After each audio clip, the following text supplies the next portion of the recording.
Welcome to the shadows, where fear comes to life. If you crave chilling stories, bone-rattling horror news, and the twisted tales that haunt your dreams, you've found your dark corner of YouTube. This is Horror Locker, your guide through the macabre, the mysterious, and the downright terrifying. So light a candle, lock the doors, and let's dive into the darkness together. The final roll. Rob had always lived with Freddy. Even now, sitting on his back porch with a glass of bourbon and the California sunset bleeding into the horizon, he felt the echo of clawed fingers, somewhere deep in his bones. Freddy Krueger had been dormant for years, at least in the world of film, but Rob knew better.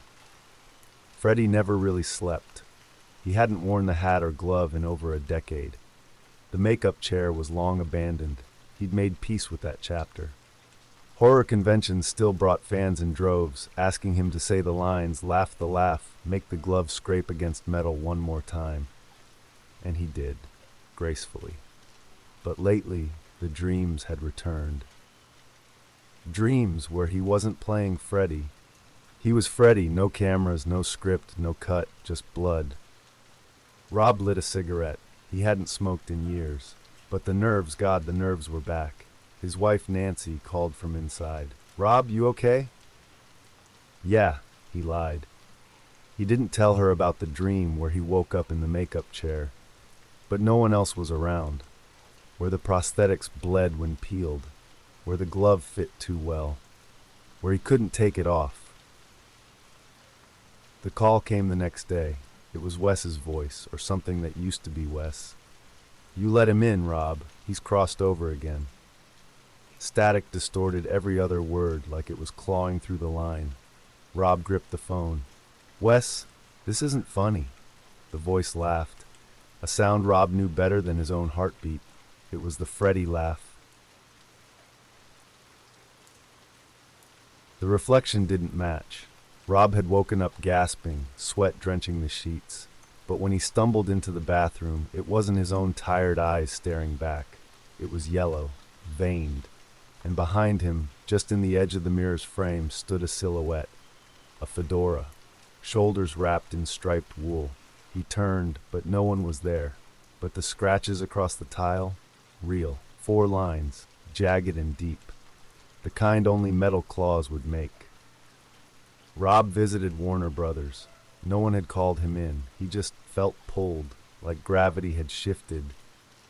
The studio was wrong, too quiet. Sets looked abandoned. Sound stages flickered with lights that weren't plugged in. At stage 6, he found the original boiler room set. It was never supposed to be there. It had been dismantled after New Nightmare. But now, it was pristine, waiting. The glove was on the table. It was moving. He broke into Wes's old office. Guilt flooded him, but desperation spoke louder. Inside an aged filing cabinet, he found it. A red leather notebook marked only with an F. Inside were Wes's final notes. Not a script, a warning. Freddy is not a character. He's a gatekeeper, a parasite feeding on fear, fiction, and memory. If the story dies, he thrives. He wanted Heather. Now he wants you, Rob. You were always the closest. He wore your face. If you become him, he stays forever. Rob no longer slept.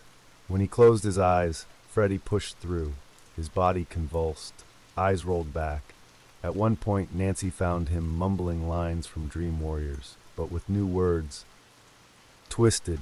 Prophetic. Every role you've played, every line you've said, they all belong to me now, Robbie. He woke up with the glove under his pillow. Real. Heavy. Rusted and wet. Rob's hands moved without him. In mirrors, Freddy would smirk when Rob grimaced. Sometimes he'd blink and the striped sweater was on him, tight around his chest. He carved a letter F on his thigh and had no memory of it. The industry press said Rob was method acting. For what, they didn't know. He was becoming the final vessel, the last Freddy. Rob checked into a private sleep clinic. They wired his brain, tracked REM cycles, dosed him with antipsychotics. None of it worked. One by one, the technicians stopped showing up. When security reviewed the footage, the last thing the lead doctor said before vanishing was, "He's inside the monitors, watching us. He's writing the script." Freddy was editing reality. Reality collapsed around Rob's sanity. He dug beneath his own house, driven by a voice only he could hear. Found a sealed door, metal and scorched. Behind it, the boiler room. The boiler room, Freddy's realm, rebuilt beneath California soil. And at its center, a director's chair with Rob's name on it. The script on the seat had one title, the final role, written in blood. Rob faced Freddy. No cameras, no crowd, no escape. "You always thought you played me," Freddy rasped, claws twitching, "but you were just the opening act." Rob gripped the glove. He could feel it now. The draw, the power, the truth. He had one shot, end the performance. He put it on, smiled, then turned it on himself. The news said Rob Englund died in his sleep, peacefully.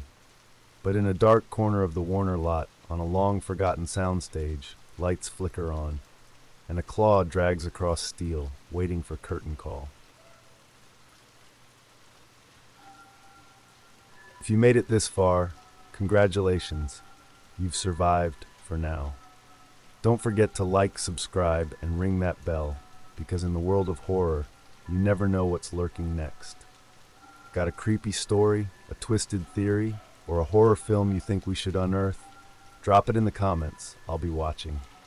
Until next time, stay curious, stay cautious, and whatever you do, don't look behind you.